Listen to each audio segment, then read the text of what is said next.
نبی پاک صلی اللہ علیہ وسلم کی حدیث ہے مسلم میں طبرانی میں، حضور نے فرمایا آؤ میں تمہیں پچھلے زمانے کے ایک ایماندار نوخیز ولی اللہ کی بات سناؤں۔ پچھلے زمانے حضور نے فرمایا پچھلے زمانے میں ایک بادشاہ جادو کے زور پہ حکومت کرتا تھا۔ جب وہ ایک جادوگر اس نے رکھا ہوا تھا تو جادوگر اس کو جادو بتاتا، وہ جادو کے زور پر حکومت کرتا۔ جادوگر بوڑھا ہو گیا تو کہنے لگا بادشاہ کو نوجوان میرے پاس بھیج دے، اب میں بوڑھا ہو گیا ہوں، میرا پتہ کوئی نہیں کب مر جاؤں۔ ایک نوجوان کی ڈیوٹی لگائی، بڑا زیرک سمجھدار، اپنے رعایا میں سے چن کے جو ذہین فطرت مزاج بچہ تھا وہ اس نے لگایا۔ اللہ کے محبوب علیہ الصلوۃ والسلام فرماتے ہیں بچہ جادو سیکھنے لگا، وقت گزرنے لگا۔ بچہ جب جادو سیکھنے جاتا تو رستے میں ایک راہب بھی تھا جو انجیل جانتا تھا، وہ اللہ اللہ سکھاتا، لوگوں کو حضرت عیسیٰ علیہ السلام کی تعلیمات سے آگاہ کرتا۔ اس نے دیکھا کہ یہاں بھی لوگ اکٹھے ہیں تو وہ بچہ اس راہب کے پاس بھی اٹھنے بیٹھنے لگا۔ اب جب اس کے ساتھ اس کی گفتگو بڑھنے لگی تو اس کو باتوں میں لذت آنے لگی۔ اس نے راہب نے پوچھا کہ تو کون ہے اور کس طرح سے آیا ہے، کیا تیرا معاملہ ہے؟ اس نے کہا جی میں جادو سیکھنے جاتا ہوں، آپ کی باتیں مجھے بڑی اچھی لگتی ہیں۔ اس نے کہا دین سیکھ، جادو سیکھنے والے کافر ہو جاتے ہیں، قرآن و حدیث سیکھنے والوں کو اللہ کامل ایمان عطا فرماتا ہے۔ فرمایا یہ سیکھ۔ بچہ بیٹھنے لگا، اس کے پاس آنے لگا، باتیں دل میں گھر کرنے لگی۔ ایک وقت آیا کہ مسلمان ہو گیا، اور مسلمان کیسے ہوا؟ بچہ کہتا ہے میں تجربہ کر کے ہوا۔ اب میں تھوڑا سا وقت جادوگر کے پاس بھی جاتا اور باقی سارا وقت وہاں بیٹھتا۔ میں ایک دن جا رہا تھا تو رستے میں اژدہا تھا، بہت بڑا سانپ تھا، رستہ روک کے کھڑا تھا۔ یہ حضور نے بیان کی حدیث۔ نبی پاک صلی اللہ علیہ وسلم فرماتے ہیں بچہ کہتا ہے کہ رستے کے اندر سانپ ہے، رستے بند ہے، لوگ چھتوں درختوں پہ چڑھے، ہراش ہے۔ کہتے چھوٹا سا روڑا میں نے اٹھایا تو میں نے کہا اللہ اگر جادوگر سچا ہے تو اسے مار دے۔ چھوٹا سا روڑا میں نے پھینکا، اژدہا کوئی نہ مرا۔ پھر چھوٹا روڑا اٹھایا، میں نے کہا اللہ اگر وہ عالم سچا ہے تو اسے مار دے۔ اب جب میں نے روڑا مارا تو اژدہا مر گیا۔ میرے اندر سے گواہی آئی نہیں دین کی باتیں سچی ہیں، نہیں قرآن کی باتیں اسلام سمجھانے کے لیے عرض کر رہا ہوں، اگرچہ اس دور میں انجیل تھی، اللہ رسول کی باتیں اچھی ہیں۔ کہتے میں مسلمان ہو گیا، اب میں نے راہب کے پاس ہی رہنا شروع کر دیا، جادوگر کے پاس چھوڑ دیا اس بچے نے آنا۔ بادشاہ پوچھتا کہاں زیادہ وقت گزارتے ہو تو وہ بات گول کر دیتا۔ وقت تیزی سے بڑھنے لگا، اللہ نے اس نوجوان میں طاقت پیدا کر دی۔ اب وہ اس کے اندر نا اللہ نے توانائی روحانیت پیدا کر دی، ابھی جوان ہے، 14-15 سال عمر ہے۔ اللہ نے اب جو بیمار بھی آتا وہ دعا کرتا تو اللہ صحت عطا کر دیتا، جو بھی آتا۔ بادشاہ کا ایک درباری تھا، بادشاہ کو پنکھا جلتا تھا، وہ اندھا ہو گیا، کوئی ایسی تکلیف آئی کہ نابینا ہو گیا، بڑے علاج کرائے شفا نہیں ہوئی۔ کسی نے اس بچے کا پتہ بتایا کانوں میں، اس کے پاس گیا تو بچہ کہنے لگا شفا تو ہو جائے گی پر کلمہ پڑھنا پڑے گا، مسلمان ہونا پڑے گا، جس پیغمبر کا میں غلام ہوں تجھے بھی بننا پڑے گا، دین پہ عمل کرنا پڑے گا، اللہ شفا دیتا ہے۔ اس نے کہا تو مجھے کلمہ پڑھا، مجھے شفا دے، میں تیار ہوں۔ اس نے کہا شفا تو اللہ دیتا ہے۔ اس نے اللہ تبارک و تعالیٰ کا ذکر کر کے دعا مانگی، یہ مسلم شریف میں حدیث ہے، طبرانی میں موجود ہے۔ اللہ نے اسے شفا دی، اس نے کلمہ پڑھنا شروع کر دیا۔ یہاں ایک نقطہ لکھا ہے ہمارے علماء نے، کہتے ہیں جب اللہ ولایت عطا کرتا ہے نا تو یہ سفید بالوں والے کا حصہ نہیں ہوتی۔ اگر جوانی میں کوئی آدمی توبہ کر کے تصوف کے رستے پہ چلتا ہے تو سب سے زیادہ ولایت اللہ اسے عطا فرماتا ہے، سب سے زیادہ ولایت اس کے پاس ہوتی ہے۔ ابھی اس کے بال کالے ہیں، چڑھتی جوانی ہے، دعا کی تو اللہ نے، اور حدیث پاک میں موجود ہے کوڑے آتے تو شفا یاب ہو جاتے، اندھے آتے تو شفا یاب، برس والے آتے تو اللہ سے دے۔ جوان ہے، بادشاہ کے پاس وہ واپس گیا، وہ جو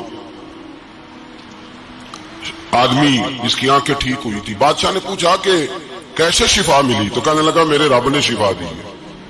بادشاہ سجدے کراتا تھا، اپنے آپ کو منواتا تھا، معاذ اللہ، کہنے لگا میرے علاوہ کون رب ہے؟ اس نے کہا وہی رب ہے جس نے تجھے پیدا کیا ہے، اور وہی رب ہے جس نے مجھے اندھے کو آنکھیں دی ہیں، وہی ہے میرا مالک۔ کہا اچھا تو مجھے نہیں مانتا؟ کہا نہیں میں اپنے رب کو مانتا ہوں۔ بادشاہ نے اسے سزا دی، ستایا، اس نے بچے کا پتہ بتایا، پر بچے کو بلا کے ستایا تو اس راہب کا پتہ بتایا، راہب بھی قتل ہو گیا، نابینا بھی قتل ہو گیا۔ بادشاہ نے کہا سپاہیوں سے اس بچے کو لے جاؤ اور پہاڑ کی چوٹی پہ جا کے نیچے پھینکو تاکہ مر جائے.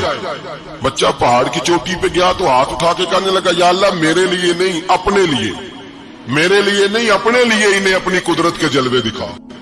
میرے لیے نہیں، اللہ کے بندے اپنی جان بچانے کی دعائیں نہیں مانگتے، اپنے لیے انہیں اپنی قدرت کے جلوے دکھا. یہ دعا مانگی، جتنے لوگ ساتھ آئے تھے وہ سارے زمین پہ گرے اور سب مر گئے، پہاڑ سے گر کے مر گئے. بچہ واپس سیدھا بادشاہ کے پاس کہنے لگا لو بھائی میرے رب نے مجھے بچا لیا ہے.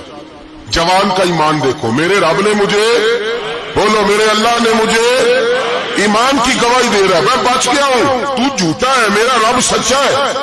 اس نے کہا لے جاؤ اس کو دریا میں، کشتی میں بٹھاؤ، بیچ دریا کے جا کے دھکا دے دو. بیٹھے کشتی میں، دریا کے بیچ گئے، اور جب جا کے وہاں اس کو دھکا دینے لگے تو اس نے کہا اللہ میرے لیے نہیں اپنے لیے انہیں اپنی قدرت کے جلوے دکھا. بس ایک طوفان سا آیا، جتنے سپاہی ساتھ آئے تھے ڈوب کے مر گئے. وہ بچہ اٹھا اور سیدھا پھر بادشاہ کے پاس، اسی کے پاس کہنے لگا لو بھائی میرے رب نے مجھے بچا لیا ہے، تیرے پاس آیا ہوں. وہ کہنے لگا تو کیا مصیبت میرے گلے پڑ گئی ہے، کیسے جان چھوٹے گی؟ تو بچہ کہنے لگا اگر تو مجھے باندھے درخت کے ساتھ اور سارے ملک کو بلائے، لوگوں کو اکٹھا کرے، پھر تو مجھے تیر مارنا، میں تجھے بتاؤں گا کیسے مارنا ہے، میں مر جاؤں گا.